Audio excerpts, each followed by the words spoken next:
শুনলাম সবাই তোর কাছে গিবলি খুলছে, এই গিবলিটা কি? স্যার, মানুষ কি হঠাৎ কার্টুন দুনিয়ায় নিয়ে চলে যাবে?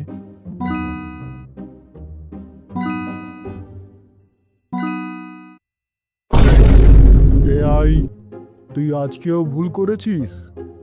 স্যার, আর হবে না। তোকে কতবার শেখাবো? হাতের 5টা আঙুল হয়, মেয়েদের মুখে দাড়ি হয় না, মানুষের 2টো পা হয়।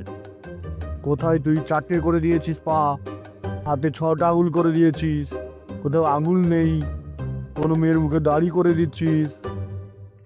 এইগুলো শিখিয়েছি তোকে? সরি স্যার, আর হবে না, ভুল করেছি স্যার। স্যার, আর হবে না, এরপর থেকে আমি ঠিক করব স্যার। এরপর থেকে এরকম আর যাতে না দেখি, ঠিক আছে? মন দিয়ে কাজ কর।